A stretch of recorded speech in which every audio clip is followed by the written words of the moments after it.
Praise the Lord.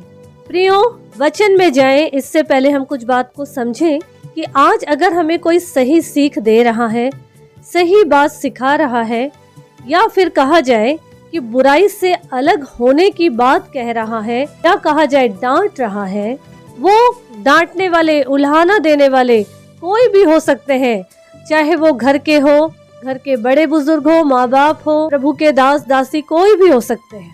अगर वे लोग हमें सही दिशा दिखाने की कोशिश कर रहे हैं तो क्या हम उनकी बातों को सुन रहे हैं क्या? अगर नहीं सुन रहे हैं तो हमारा ही नुकसान है। अगर हम आमोस 5:10 पढ़ेंगे तो क्या लिखा है? जो सभा में उल्हाना देता है उससे वे बैर रखते हैं और खरी बात बोलने वालों से घृणा करते हैं। क्यों ऐसे लिखा गया है? इसलिए क्योंकि आज मीठा मीठा सुनने की आदत हो गई है। आज झूठी तारीफ सुनने की आदत हो गई है और ज्यादा मीठा सेहत को बिगाड़ सकता है, ये भी हमें याद रखना है। अगर हम मनुष्य अपने विषय में सोचे तो हम सिर्फ झूठ में ही अपनी जिंदगी गुजारना चाहते हैं, झूठी तारीफ, झूठी बातें। लेकिन जो हमारा अच्छा सोचता है, भला सोचता है, वो इंसान हमको दुश्मन दिखाई देते हैं। तो वचन कहता है, खुली हुई डांट गुप्त प्रेम से उत्तम है। प्रभु का वचन कहता है कि हे सब परिश्रम करने वाले, बोझ से दबे हुए लोगों, मेरे पास आओ, मैं तुम्हें विश्राम दूंगा। क्यों विश्राम दूंगा? क्योंकि तुम थक चुके हो। किस चीज से थक चुके हो? अपने पाप का बोझ ढो ढो के थक गए हो। क्यों? क्योंकि उसी आमोस 5 उसका 12 पद क्या कहता है? क्योंकि मैं जानता हूँ कि तुम्हारे पाप भारी है। तुम्हारे पाप भारी है, इसीलिए यीशु बोल रहे हैं कि मेरे पास आओ, ये संसार की बातों को छोड़ दो। क्योंकि अगर तुम अपने पाप का बोझ यूं ही ढोते रहोगे तो इसी में दब के एक दिन मर जाओगे।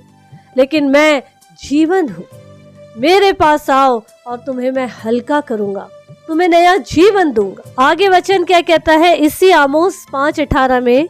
हाय तुम पर जो यहोवा के दिन की अभिलाषा करते हो, यहोवा के दिन से तुम्हारा क्या लाभ होगा? वह तो उजियाले का नहीं, अंधियारा का दिन होगा।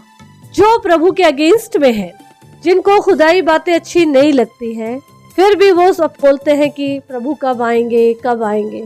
ऐसे लोगों के ऊपर हाय हाय कहा गया है। वचन कह रहा है यहोवा के दिन से तुमको कोई लाभ नहीं होने वाला है, क्योंकि तुम्हारे लिए वो अंधियारा ही होगा। जो प्रभु के साथ बढ़ रहे हैं, प्रभु के भय में है, अपने अपराधों को, गुनाह पाप को मानकर छोड़कर प्रभु के साथ चल रहे हैं, ये उनके लिए उजियाले का दिन होगा। लेकिन जो अपने ही ढीठपन में जिए जा रहे हैं, उनके लिए तो वो अंधियारे का ही दिन होगा। प्रभु बोल रहे हैं कि तुम ऐसे चीजों में मन लगा लगा के आनंद करते हो जो व्यर्थ है, जो एक दिन सब मिट जाएगी, वही तुमको आनंद देता है। दुनियादारी, शरीर की बातों में मन लगा के आनंदित हो रहे हैं और कुछ भी काम करते हैं तो बोलते ये तो हमारी ही कोशिशों का नतीजा है, और प्रभु की दया को किनारे कर देते। जो हर दिन हमें जिंदा रख रहे हैं, फ्री में ये सांस को दे रहे हैं, हर जरूरत हमारी पूरी करते हैं, उनको किनारे रख के अपने आप को प्रथम दर्जा देते जा रहे हैं, अपनी तारीफ करते जा रहे हैं।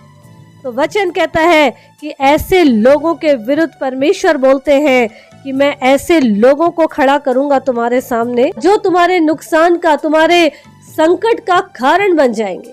अगर हम होशे 13:4 पढ़ेंगे तो वचन कहता है क्योंकि मेरे सिवाय कोई तेरा उद्धार करता नहीं है। और उसी के आगे 9 पद कहता है तू मेरा, अर्थात अपने सहायक का विरोधी है। परमेश्वर का वचन यहाँ बोल रहा है कि मैं अपने दासों के माध्यम से, अपने अगुओं के माध्यम से, अपने लोगों के माध्यम से तुझे सही दिशा दिखाने की कोशिश तो कर रहा हूँ, लेकिन तू विरोध पे विरोध करते जा रहा है मेरा, और तेरा उद्धार मेरे सिवा कहीं नहीं है। तो इसीलिए परमेश्वर का वचन क्या कह रहा है? तुम्हारे पाप भारी है, मेरे पास आओ, मैं तुम्हें आजाद करूंगा, हल्का करूंगा। अगर कोई सही दिशा दिखा रहा है, सही वचन बता रहा है, वचन बात कर रहा है, आत्मा बात कर रहा है, तो हमें अपनी संसार की बातों को अलग करना है और हमको प्रभु के साथ आगे बढ़ना है प्रियो, ताकि हमारा जीवन नष्ट ना हो लेकिन प्रभु की महिमा का वजह बन जाए। इसीलिए प्रभु के साथ आगे बढ़े, अपने जीवन को प्रभु के हाथ में सौंपे, पूरी 100% प्रभु को सौंपें। अपने जीवन में किसी भी चीज को व्यक्तिगत ना रखें। हर क्षण में, हर पल में, हर चीजों में प्रभु की योजना पूरी होने दें, ताकि हमारा ये जीवन प्रभु में बढ़ता जाए और प्रभु के योग्य फल लाता जाए। प्रभु यीशु मसीह इस वचन के माध्यम से हर एक को आशीष दे। आमीन, आमीन।